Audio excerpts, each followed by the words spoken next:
chua tí quên đây có chọn chua thì chua cho mắm cho các buổi trà chứ có nó còn trong cái loại sâu nữa.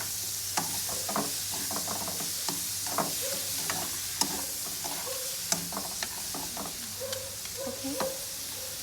Nó chua còn lư lư cho cái tí cái gì nó cũng phải gần. Đây. Nó chua còn lư lư em thì đi chơi trong này thì cá này. Chua tây hủ á, cũng như chua tây hủ là lấy.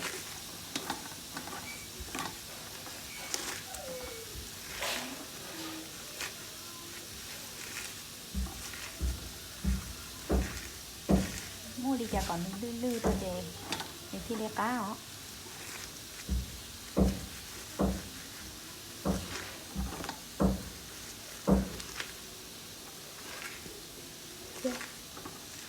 Chị mua cho bao hồi trái cho họ cho nè.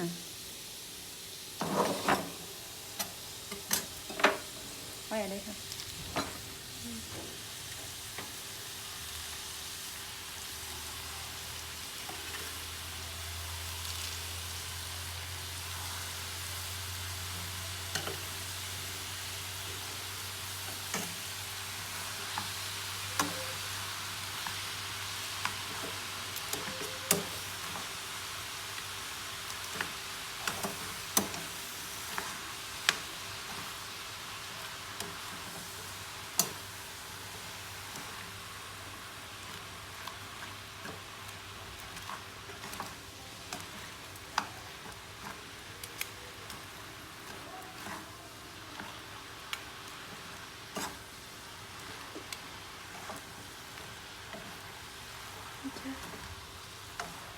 Chưa bao giờ hết.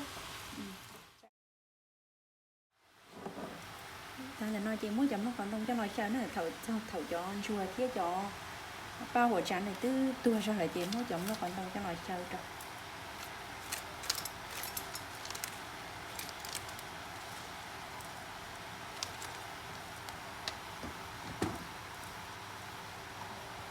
Được chưa?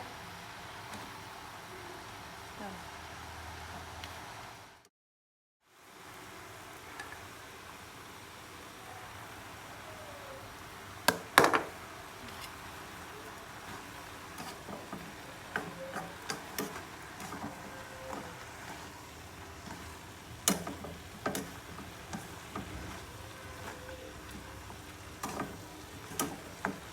Được chưa?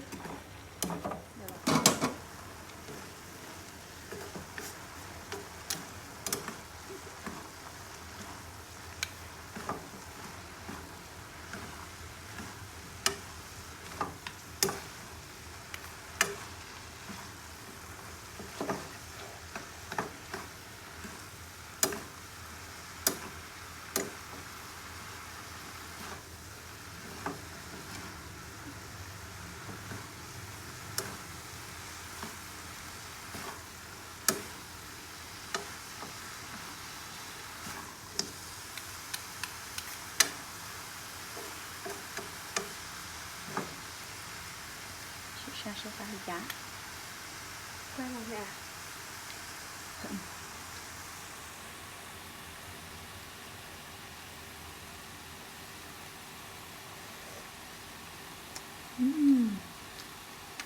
cái còn cá trang cái gì hả? Ok. Được à?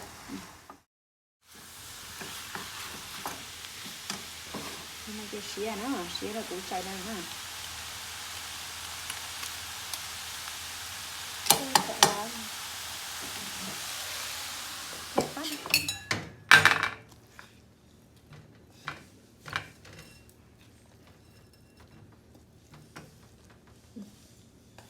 Rơi kìa mấy ơi.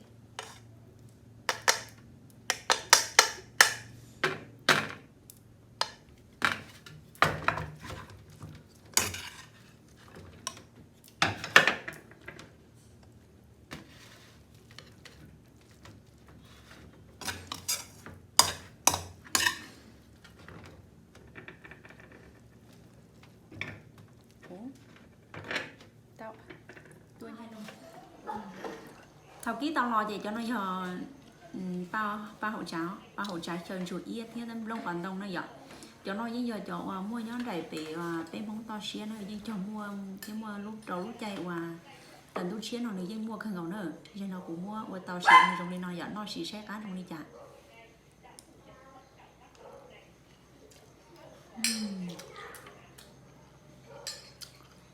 nhưng cá chọn chuột yết của chuyện họ yết là